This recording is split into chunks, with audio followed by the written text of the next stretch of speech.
जय हिंद साथियों। आज हम बड़े ही संजीदा विषय को लेकर आए हैं। हमारे साथी एआईसीसी सेक्रेटरी कम्युनिकेशन डिपार्टमेंट से विनीत जी हैं और हमारे साथी विंग कमांडर अनुमा आचार्य जी हमारे साथ हैं, स्पोक्स पर्सन है हमारी। साथियों, ये बड़ा ही संजीदा विषय है, गंभीर विषय है। हमारी सेना से, हमारे सेना के सम्मान से, सैनिकों के सम्मान से जुड़ा हुआ मुद्दा है और कांग्रेस पार्टी तहे दिल से इसको एक्सेप्ट करती है कि हमारी सेना देश की धरोहर है और सेना के ऊपर उठाया गया कोई भी बात वो किसी भी नागरिक के हक में नहीं होती। हमारे सारे नागरिक इसे अपनी सेना मानते हैं और उसके सम्मान के लिए, अपने सैनिकों के लिए, अपने शहीदों के लिए, उसके लिए जी जान लुटाने के लिए तैयार है। साथियों, पार्लियामेंट के अंदर कई वक्तव्य आए अग्निवीर और अग्निपथ स्कीम। मोटे तौर पे हम अग्निपथ स्कीम की बजाय इसको अग्निवीर बोल दिया जाए, क्योंकि ज़्यादातर लोग समझते हैं कि अग्निवीर इसके ज़रिए जो सैनिक बनते हैं, तो अग्निवीर के तौर पे ये ज़्यादा कॉमनली नोन है। तो ये मुद्दा पार्लियामेंट के अंदर भी और पिछले 2 साल से कांग्रेस पार्टी और हमारे जननायक राहुल गांधी जी लोगों से संवाद करने के बाद, पूरे देश में भारत जोड़ो न्याय यात्रा में संवाद करने के बाद, इस मुद्दे को पूरी तरह से समझने के बाद, लोगों की भावनाओं को जानने के बाद एक फैसले पर आए कि अग्निपथ योजना को हमने खत्म करना है, अग्निवीरों को रेगुलर करना है और पुरानी स्थायी प्रक्रिया, भर्ती प्रक्रिया को लागू करना है और जो 1.5 लाख अभ्यर्थी जो सिलेक्ट हो चुके थे उन लोगों को हमने स्थायी प्रबंधन करना है। तो ये हमारा एक न्याय पत्र में दिया हुआ फैसला है। कांग्रेस पार्टी इसके लिए पूरी तरह से अडिग है। लेकिन संसद में हमारे रक्षा मंत्री राजनाथ सिंह जी ने आधी अधूरी जानकारी देश के सामने, संसद के पटल के सामने रखी, जिसकी वजह से एक बहुत बड़ा कंफ्यूजन का माहौल पैदा हो गया। Rahul Gandhi ji leader of opposition है, कांग्रेस पार्टी विपक्ष की प्रिंसिपल ऑपोजिशन पार्टी है। हमारी जिम्मेदारी बनती है कि हम लोगों के मुद्दों को, सेना के, देश की सुरक्षा के मुद्दों को, सैनिकों के मुद्दों को और अग्निवीरों के साथ जो भेदभाव हो रहा है, सेना के साथ जो भेदभाव हो रहा है, इन मुद्दों को उठाएं। हमारा बुनियादी रोल है सवाल पूछना, सवाल का जवाब देना। जिम्मेदारी बनती है सरकार की, मौजूदा सरकार की। जो लड़ाई लड़ी इलेक्शंस के दौरान, उसके अंदर जो मैंडेट आया 12 से लेके और 22% तक डिफरेंस इनकी वोट्स कम हुई, तो उसके अंदर एक अहम मुद्दा अग्निपथ स्कीम भी थी, क्योंकि देश ने इसको खारिज कर दिया था। आज मैंडेट उनके खिलाफ है, 80 से ज्यादा सीटें वो हार चुके हैं और इसलिए हमारी और नैतिक जिम्मेदारी बन जाती है कि जिन मुद्दों को लेकर हम चुनाव में गए थे उन मुद्दों को संसद में भी उठाएं, क्योंकि हमने वायदा किया है हम सड़क से संसद तक लड़ाई लड़ेंगे, जनता की लड़ाई लड़ेंगे। साथियों, बात आई अग्निवीर को क्या दिया जाता है और अग्निवीर को क्या नहीं दिया जाता। राहुल जी का मुद्दा है कि देश की सेना के साथ, सैनिकों के साथ, शहीदों के साथ भेदभाव नहीं होना चाहिए।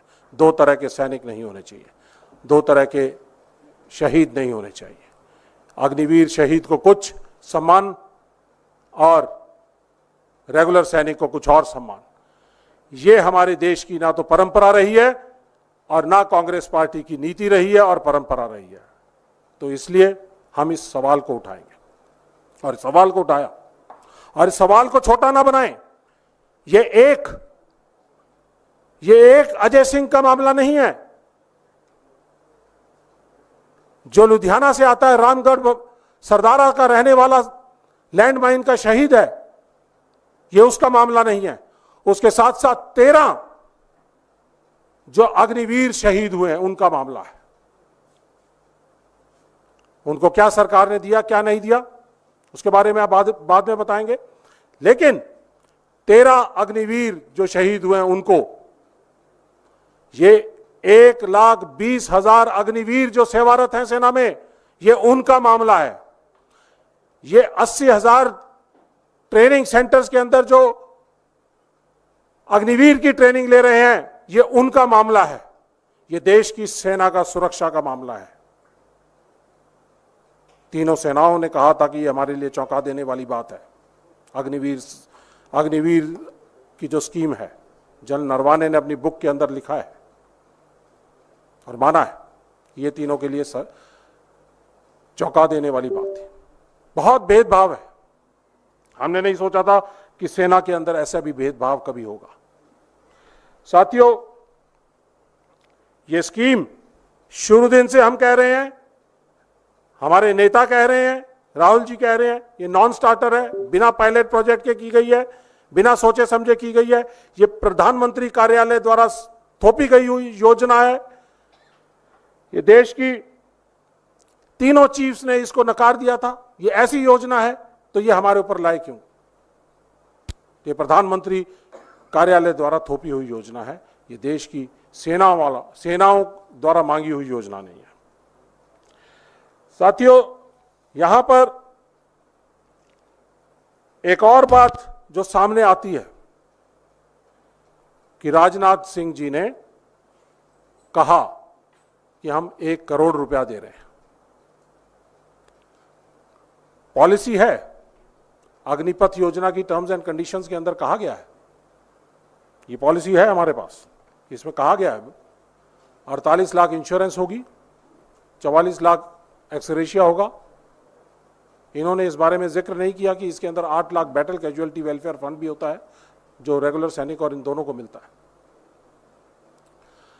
लेकिन वहां पर आधी अधूरी बात करते हैं, आधा अधूरा सत्य, अर्ध सत्य हमारे रक्षा मंत्री जी ने पार्लियामेंट के पटल पर रखा और उन्होंने ये नहीं बताया कि अग्निवीरों को 1 करोड़ शहादत होने पर देते हैं और रेगुलर सैनिक को 2.43 करोड़ से ज्यादा मिलता है। अगर वो सिपाही के रैंक में 15 साल की सर्विस करता है तो उसको 2.43 करोड़, और अगर 17 साल या 24 साल नायक या हवलदार के रैंक में करता है तो उसको तकरीबन 2.85 करोड़ के आसपास मिलता है।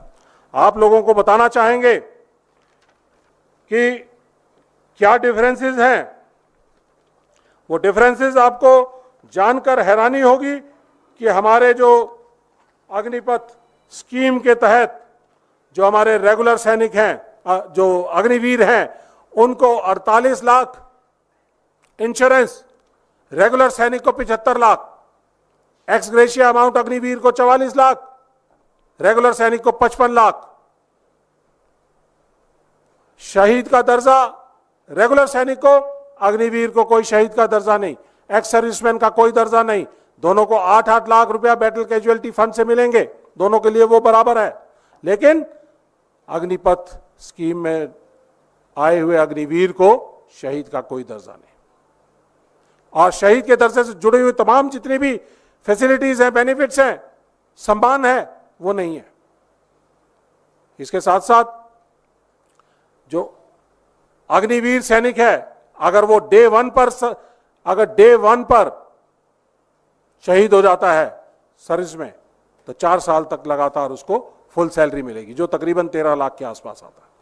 लेकिन जो हमारे रेगुलर सैनिक हैं, अगर वो पहला सिपाही पहले दिन अगर हताहत हो जाता है, शहीद हो जाता है, तो उसको 15 साल तक फुल सैलरी मिलेगी, उसके बाद पेंशन मिलेगी, उसकी ग्रेच्युटी मिलेगी, उसके परिवार को तमाम जो मेडिकल बेनिफिट्स हैं वो ताउम्र मिलते रहेंगे। डिपेंडेंट्स को, mother, father, children, brother, sisters up to age of 25 years, canteen benefits, educational benefits, scholarship के बेनिफिट्स, बहुत तरह की चीजें हैं, सुविधाएं हैं जो हमारे रेगुलर सैनिक के शहीद होने के बाद मिलती हैं। अग्निवीर के शहीद होने के बाद मात्र 1 करोड़ रुपया देकर और उसके परिवार को अपने हाल पर छोड़ दिया जाता है। ये भेदभाव, ये भेदभाव है, इसके लिए हम लड़ाई लड़ रहे हैं, हमारे जननायक राहुल गांधी जी लड़ाई लड़ रहे हैं और इसको हम इस भेदभाव को सेना में खत्म करना चाहते हैं। तो साथियों, बात आई थी कि 1 करोड़ देते हैं। मैंने आपको बताया ये 1 करोड़ का मसला नहीं है, ये सेना में हमारे जवानों का, हमारे सैनिकों के मान और सम्मान का उसकी बात है। तो इसलिए बड़ा ज़रूरी है कि इस मान और सम्मान को बरकरार रखते हुए हम अपनी सेना के अंदर इस तरह की भेदभाव वाली, इस डिस्क्रिमिनेशन करने वाली स्कीम को तुरंत प्रभाव से इसको खत्म किया जाए। साथियों, एक और चीज बताना चाहूंगा कि मोदी जी अगर इस स्कीम को बहुत बेहतर मानते हैं तो 2014 में उन्होंने सैनिकों के नाम पर, राष्ट्रवाद के नाम पर, देश को मजबूत करने के नाम पर, मजबूत सेना देने के नाम पर, दोनों बॉर्डर्स को सेफ करने के नाम पर वोट मांगी थी और आपने भर भर कर वोट दी थी। 2019 में उन्होंने पुलवामा के नाम पर, बालाकोट स्ट्राइक के नाम पर कहा था कि मैं पहले फर्स्ट टाइम वोटर से कहना चाहूंगा कि अगर उनकी वोट हमें मिल सकती है तो वो सही श्रद्धांजलि होगी। आपका ये कार्यकाल 2024 में आपने इतनी पाथ ब्रेकिंग और इतनी बढ़िया फ्लैगशिप स्कीम, अग्निपथ स्कीम अगर लेकर आए हो तो आपने क्यों नहीं इसके नाम पर वोट मांगे? खोए हैं वोट क्योंकि आपका राष्ट्रवाद का जो ढकोसला था, सूडो नेशनलिज्म था, वो चरमरा गया, लोगों का विश्वास आपके ऊपर खत्म हो गया और तभी आपको जहां जहां से हम जो कहते हैं कि जहां से फौज में सैनिक आते हैं, नर्सरी कही जाती है, वहां पर आपको 80 से ज्यादा सीटों का नुकसान हुआ। तो इसलिए हम इनको बताना चाहेंगे कि आपने ये देश के लिए गलत स्कीम लेके आए हो, सेना के लिए गलत स्कीम लेकर आए हो और अगर आप इसको वापस नहीं करते, कांग्रेस पार्टी ने वचनबद्ध है कि वो इसको वापस करेगी। इसके साथ साथ अग्निपथ योजना के कुछ और चीजें मैं पहलू बताना चाहूंगा कि अग्निपथ स्कीम एक ब्रॉडर इशू है जो देश की सुरक्षा के लिए, हमारे 2.5 फ्रंट बॉर्डर्स हैं, पाकिस्तान का और चाइना का एक्टिव बॉर्डर्स है, समुद्री सेनाएं हैं 6500 किलोमीटर की, उनको महफूज रखने के लिए हमारे को सेना की जरूरत है, मजबूत सेना की, रेगुलर सैनिक की जरूरत है जो कि ट्रेंड सैनिक होने चाहिए। लेकिन अग्निपथ स्कीम के जरिए हमें untrained, half trend, battle harden soldier नहीं मिल रहे हैं। 6 महीने की ट्रेनिंग में उनको झोंक दिया जाता है और अग्निवीर बना दिया जाता है, अग्नि के अंदर झोंकने का काम किया है। हमारे 8 से लेके और 11 जून के दौरान आपने देखा होगा चुनावों के बाद अचानक J&K के अंदर जिस तरह से मिलिटेंट एक्टिविटीज हुई हैं, इस मिलिटेंट एक्टिविटीज के अंदर लगातार हमारे सैनिक हताहत होते रहे। और इसके अंदर एक और इंपॉर्टेंट बात यह है कि देश में हमारी सेनाओं की संख्या अग्निपथ स्कीम लाने की वजह से घट गई है। 2019 से 22 के दौरान 3 लाख सैनिक हमारे कम हो गए। 75,000 के हिसाब से हर साल सैनिक फौज में आते थे। 2019 से 22 के दौरान 3 लाख सेना कम हो गई और अग्निवीर 75,000 की जगह पे 40,000 लिए जा रहे हैं, तो 35,000 का वहां डेफिसिट आ रहा है। तो हमारी अब सेनाएं तकरीबन 11 लाख के आसपास की रह गई हैं। तो साथियों, इस वजह से J&K में जो सिक्योरिटी हम पहले जो दे पाते थे, गैप्स आ रहे हैं। राष्ट्रीय राइफल यूनिट्स, उनके अंदर स्ट्रेंथ की कमी हो गई है। हमारी जो रेगुलर इन्फेंट्री रेजिमेंट्स हैं जो वहां पर काउंटर इंसर्जेंसी के ऑपरेशंस करती थी, उनकी संख्या कम हो रही है, उनकी यूनिट स्ट्रेंथ कम हो गई है और उस यूनिट स्ट्रेंथ कम होने की वजह से गैप्स डेवलप हो गए हैं। और आपको याद होगा कुछ दिन पहले 50,000 से ज्यादा CRPF पैरामिलिट्री के फोर्सेस को इंडक्ट करना पड़ा जब ये 4 दिन लगातार मिलिटेंट अटैक्स हुए, क्योंकि उन गैप्स को कवर करने की जरूरत थी, नहीं कर पा रहे थे। तो इसलिए 50,000 पैरामिलिट्री फोर्सेस को इंडक्ट करके हमने अपनी ऑपरेशनल सिस्टम्स को दुरुस्त किया। और पहले इनकी जरूरत नहीं पड़ती थी सेना अपने आप ही सब कुछ काम कर लेती थी। ऑपरेशनल तौर पर ये सारी की सारी फौजें जो हैं पैरामिलिट्री फोर्सेस उनके अंडर कमांड आती थी और जरूरत पड़ने पर एडिशनल यूनिट्स को इंडक्ट कर दिया जाता था। लेकिन अब हमें पैरामिलिट्री का भरोसा लेना पड़ रहा है, 50,000 सैनिक वहां से इंडक्ट करने पड़ रहे हैं। ये एक अग्निपथ योजना का एक नुकसान है जो देश को आने वाले समय के अंदर मिलेगा, देखने को मिलेगा। तो साथियों, सेना के ऑपरेशनल इश्यूज, ट्रेनिंग के इश्यूज, कम ट्रेन्ड सोल्जर्स को एम्प्लॉयबिलिटी रेस्ट्रिक्शंस डाल दी गई हैं कि हमारे अग्निवीर सैनिक ना तो इंडिपेंडेंटली डिप्लॉय हो सकते, ना सेंसिटिव लोकेशंस पे, ना हार्श कंडीशंस के अंदर। तो हमें कैसे सैनिक चाहिए? हमें रेगुलर सैनिक चाहिए जो हर तरह से बैटल हार्डन्ड और वेल ट्रेन्ड हो। स्पेशलिस्ट सोल्जर्स चाहिए, आर्मी, एयरफोर्स, नेवी, ये इक्विपमेंट हमारा टेक्नोलॉजी ड्रिवन इक्विपमेंट है। हमें मिसाइल्स चलानी है, हमें हेलीकॉप्टर्स चलाने हैं, जहाज चलाने हैं, समुद्री जहाज चलाने हैं, उसके लिए हमें वेल ट्रेन्ड सोल्जर्स चाहिए, जिसकी ट्रेनिंग करने के लिए हमें कम से कम 6 से 7 साल 8 साल लगते हैं स्पेशलिस्ट बनने में, और सुपर स्पेशलिस्ट बनने में 10 से 12 साल लगते हैं। 4 साल के अंदर वो ना तो स्पेशलिस्ट बन सकता ना कुछ और ये पॉलिसी लेटर है, ये आप इसको देखना, इसके अंदर कहा गया है, इस पॉलिसी लेटर के अंदर इनको ना तो कोई कोर्स कराया जाएगा, ना कोई कैडर कराया जाएगा, ना कोई स्पेशलाइजेशन कराई जाएगी 4 साल तक। तो कैसे सैनिक तैयार कर रहे हैं? आज से 10 साल बाद आप देख लीजिएगा, हमारी सेना की स्ट्रेंथ सिर्फ 8 लाख रह जाएगी और उनमें से 6 लाख अग्निवीर होंगे और सिर्फ मात्र 2 लाख रेगुलर सैनिक होंगे। तो क्या हमारे देश की सेनाओं के हाल होंगे? तो साथियों, ये सब डिस्क्रिमिनेटरी चीजें हैं जिसकी वजह से कांग्रेस पार्टी का फैसला है, हमारे नेताओं का फैसला कि अग्निपथ स्कीम को खत्म करना है और ये डिस्क्रिमिनेटरी स्कीम जो अग्निवीर और रेगुलर सैनिकों के बीच में जो डिस्क्रिमिनेशन पैदा हो रहा है उसको बंद करना है। और इस भेदभाव की कड़ी के अंदर मैं आपको एक और चीज जो बहुत इंपॉर्टेंट है, 13 अग्निवीर अभी तक शहीद हो चुके हैं और उनमें सिर्फ मात्र 4 या 5 लोगों को, ये देख लीजिए, ये 13 अग्निवीरों की लिस्ट है, मात्र 4 या 5 हैं जिनको 48 लाख इंश्योरेंस का सम मिला है और इनमें से एक ही है जिसको पूरा 1 करोड़ का जो सम्मान राशि है वो पूरी मिली है, सिर्फ एक। तो ये लिस्ट हम आपके साथ साझा करेंगे।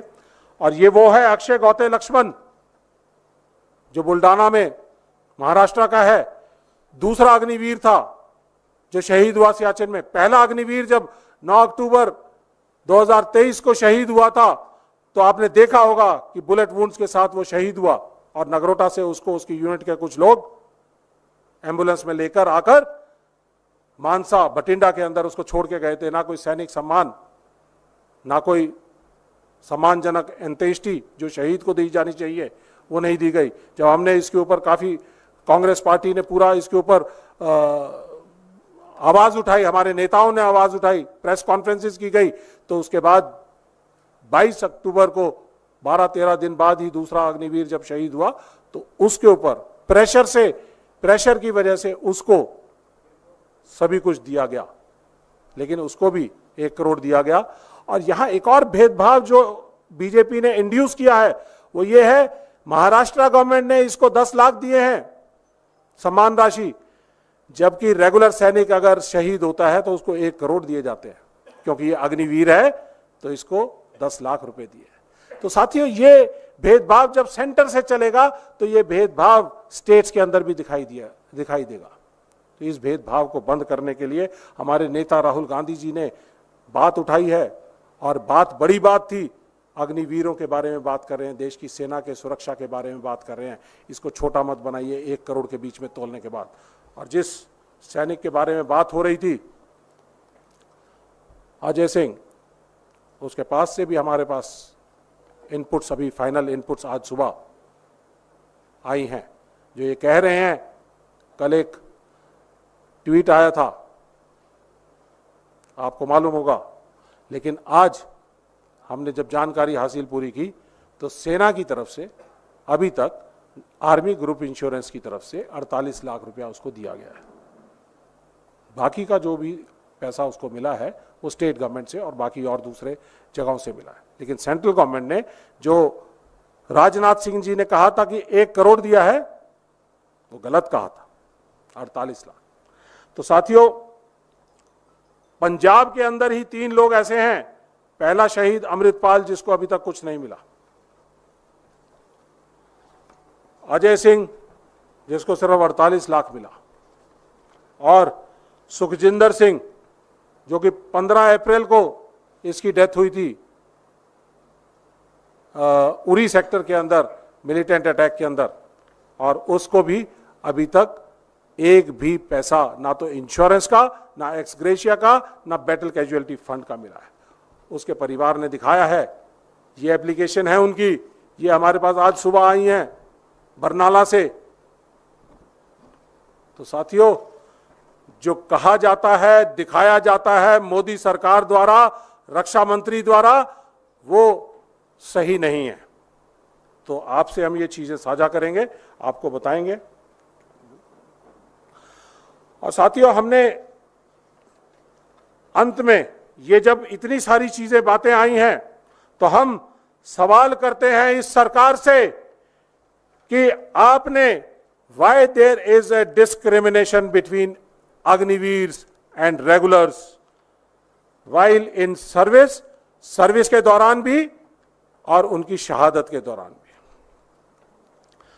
अगर 13 अग्निवीर लोग शहीद हुए हैं पिछले 1 साल के ऑपरेशंस के दौरान, तो जवाब दीजिए, पिछले 1 साल में जून 2023 से लेके और आज तक, जब से अग्निवीर सेना में ऑपरेशनल हुए हैं, तब से आज तक कितने अग्निवीर शहीद हो चुके हैं और कितने रेगुलर सैनिक शहीद हो चुके हैं, और अग्निवीर सैनिकों को क्या दिया जा रहा है और रेगुलर सैनिकों को क्या दिया जा रहा है, अग्निवीर सैनिकों को क्या नहीं दिया जा रहा है, ये भी बताइए। और 13 जो अग्निवीर जो डेथ हुई हैं, उनके रीजंस भी बताइए। अगर दिए जा रहा है तो उनको पूरा अमाउंट दिया जाए, पूरा सम्मान दिया जाए, और उनको सम्मानजनक अंत्येष्टि जो कि एक शहीद की होनी चाहिए, वो आपने 13 के 13 अग्निवीर को दी है या नहीं दी है, और अगर नहीं दी है तो क्यों नहीं दी है। और अगर आप ये कहना चाहते हो कि वो 4 या 5 क्वालिफाई करते थे, बाकी 8 या 9 क्वालिफाई नहीं करते थे, तो आपको बताना पड़ेगा, मानना पड़ेगा कि अगर वो क्वालिफाई नहीं करते थे तो क्यों नहीं करते थे। क्वालिफाई इसलिए नहीं करते थे, अलग अलग रिपोर्ट्स आती हैं कि संदिग्ध हालत में उनकी मृत्यु हुई, गन वुंड से, बुलेट वुंड से उनकी मृत्यु हुई। अगर आप उसको सुसाइड मानते हो या कोई और वजह मानते हो, अगर आप ये कहते हो कि 13 में से 4 ही या 5 ही शहीद हैं और बाकी 8 या 9 सुसाइड केस हैं, तो हमें बताना पड़ेगा, आपको जवाब देना पड़ेगा कि 8 या 9 सुसाइड्स कैसे हुए,